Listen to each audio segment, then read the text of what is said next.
Saya pernah memberi racun tikus ke tikus di gudang rumah saya.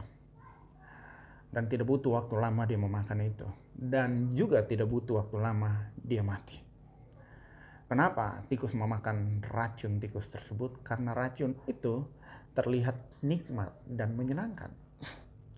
Demikian juga dengan dosa. Terkadang orang melakukan dosa karena dosa terlihat nikmat dan menyenangkan. Tapi waktu kita melakukannya, hubungan kita dengan Tuhan mulai terputus, kita mulai makin jauh daripada Tuhan, hati kita hilang damai, hati kita sudah tidak tenang, bahkan hati kita mulai kosong. Dan kekosongan hati kita ini tidak bisa diisi, dipuaskan oleh dosa yang paling nikmat sekalipun. Betapa naas. Dan dosa ini kan sifatnya mengikat. Makanya orang yang sudah berbuat dosa, itu biasanya berbuat lagi.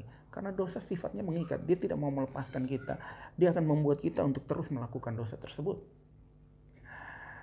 Kenapa? Dia akan mengikat kita sampai hidup kita benar-benar hancur.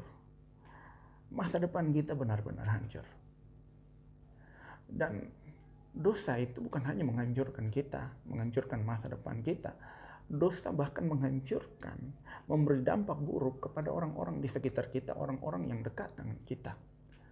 Contoh waktu kita stres mungkin, kita ada di dalam masalah yang besar, kemudian kita melihat dosa begitu nikmat dan begitu menyenangkan dan bisa rilis stres. Kemudian contoh kita main perempuan. Kita mulai terbiasa dengan jajan, main perempuan. Lambat laun kita kena penyakit. Kita kena penyakit. Kita tidak sadar kita bawa penyakit itu ke istri kita. Dan kalau itu istri kita sedang mengandung, berarti anak yang dalam kandungan pun kena penyakit. Orang di sekitar kita akan terkena dampak dari dosa kita. Jadi betapa dosa ini dampaknya bukan ke diri kita saja, tetapi kepada orang sekitar kita. Bahkan dampaknya bukan kepada hidup di dunia ini sekarang. Setelah kita mati, kita akan ada di penghukuman yang kekal. Jadi di dunia sudah kena dampak yang buruk, sudah hancur hidup kita. Setelah mati, masuk penghukuman. Betapa double porsi kesusahan itu. Betapa double porsi penderitaan itu. Nah, sekarang pertanyaannya, bagaimana kita bisa menang terhadap dosa? Cara untuk menang terhadap dosa adalah dengan menolak kenikmatan dan kesenangan dosa. Kalau kita mampu menolak kenikmatan dan kesenangan dosa, kita mampu menang terhadap dosa. Waktu kita menolak kesenangan dan kenikmatan dosa, itu sama dengan kita menolak memenuhi keinginan hati kita. Keinginan untuk berbuat dosa. Dan waktu kita menolak keinginan hati kita, kita sedang lawan diri kita sendiri. Dan itu penderitaan. Kita menderita.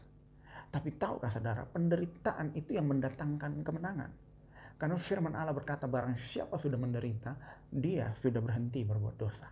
Kalau saudara mau menang terhadap dosa, saudara harus siap menolak segala kenikmatan dosa, dan itu artinya menderita.